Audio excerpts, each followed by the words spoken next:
Hey, welcome to The Guide. I'm Yo. And I'm Will. And this is our weekly update. And why are you so much taller than me? I'm trying to... I'm like slouching? I'm working, my mom always told me, stand up straight, so... I'm not used to you sitting up straight. I'm used to being the taller one. Okay. Anyway, this week is a very big week because... The summer officially starts with the release of The Avengers, the movie that we've been waiting for 5 movies. Right? Yeah. They've been working on this ever since Iron Man came out, and now it's here. And how stoked are you? I'm excited, and I think part of that is because they've not only been working on it since Iron Man, but they've been teasing it since Iron Man. Yes, they with have. All the end of the movie trailers and things, so... I'm excited, but I'm also scared because I really want it to be good. And Everybody does. If it's not, I'm just gonna lose faith. Fear not, my friend, because I will tell you this much: it is good. They pulled it off. The one thing a lot of people, more than that, are concerned about is it kid friendly. Yeah. Rated PG-13. I'm going to tell you this right now. The PG-13 rating, I think, is more for reputation. Because for whatever reason, people would not take this movie as seriously if it was PG. Gotcha, yeah. That's just the way fanboys are. Yeah. So, there is a lot of violence. It's an action-intense movie. But think of like Captain America. It's very similar to that. Kind of conservative violence where there's... It's like cartoony violence. Not so much blood going everywhere. Right. Yeah. Not a lot of gore, but lots of fisticuffs and whatnot. There is one fairly intense scene, which isn't really gory, but it's pretty brutal and it's pretty intense, and it's the only scene that I would tell my kids, okay, don't watch this part. My kids are 10 and 7. Would I take them to this? Yes, and they'd be fine. They've watched Captain America. So, is it okay for kids?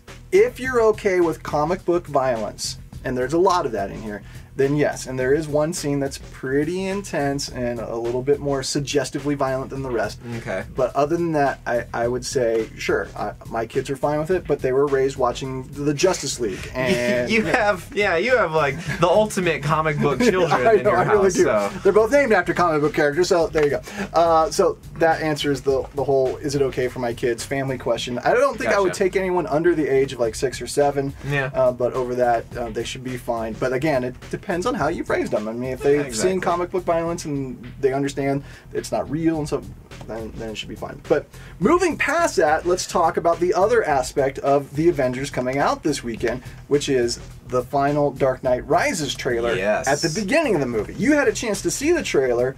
What'd you think of it? Especially kind of comparing it to the lighthearted, bright, fun, comic booky feel of Avengers. Well, it's going to be a contrast between seeing the trailer and the movie. Oh yeah, it looks like night and day compared to the Avengers. But what really intrigues me about this movie trailer is this looks like, even if Batman wasn't in this movie, it looks like a movie I'd want to see because there's so many characters and plot development going on, and then all of a sudden Batman swoops out of the night, and it's like, oh yeah, Batman's here. It's a Batman movie. Yeah. So I'm intrigued by it. It just looks like a really cool movie. Yeah, and again, it's going to stir up all that speculation. Does Batman die at the end? Because this is the end of Christopher Nolan's Batman trilogy, and he has said it is going to be a conclusive ending. There's not going to be, oh, we could probably spin off and make more movies. This is going to be it. When Warner Brothers makes another Batman movie, they're going to have to start over, and that's what Christopher Nolan... So everyone's saying, does that mean Batman dies? It's Bane. Bane broke Batman's back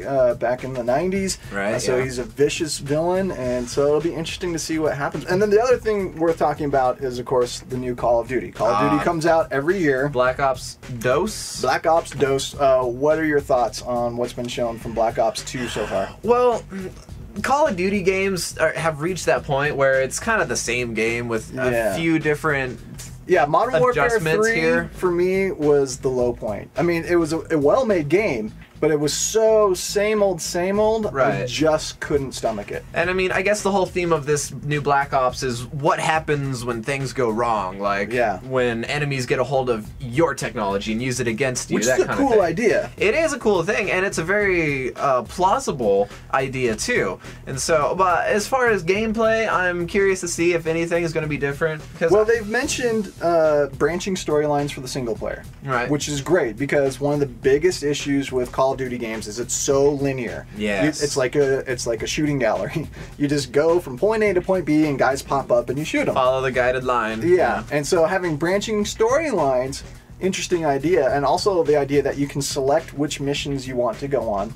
Yes. With your strike force, and then also the possibility that you can select what objectives to do and in what order while you're in the mission. I think it'll help to give the player that kind of independence in the game, because it's not going to feel like you're just being, escorted from one place to the other. Exactly, yeah. And they haven't said anything about the multiplayer yet, but the near future setting and the idea of having some cool gadgets and different weapons and stuff, I think could add a lot to that multiplayer and kind of freshen it up a little bit, so I'm looking forward to that. And then I'm always curious to see what they're going to do for there's always the token mini game, Survivor or Zombies. Well, they've whatever. hinted at the Zombies coming back for Black Ops 2, which of course was a big success with the first Black Ops, so that'll be interesting to see what direction they take that in. Definitely. But the near future setting, branching storylines, and the possibility that multiplayer will not just be fun to play, but also to watch. That's all they've said about it, so I'm intrigued by that. It's like, oh, really? I could watch other people doing multiplayer? That could be interesting.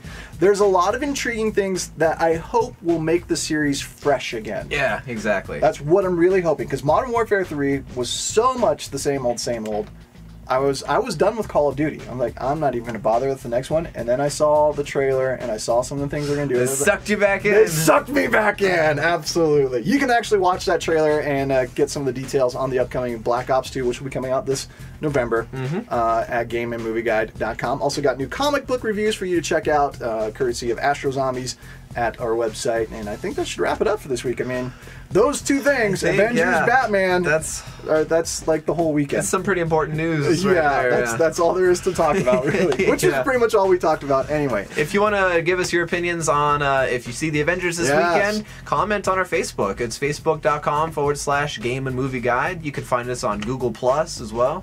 And you can also follow us on Twitter. Yes. And of course, for all the reviews and much, much more, check out GameAndMovieGuide.com, or our friends over at Hollywood Jesus also have lots of opinions on this as well, so visit them at HollywoodJesus.com.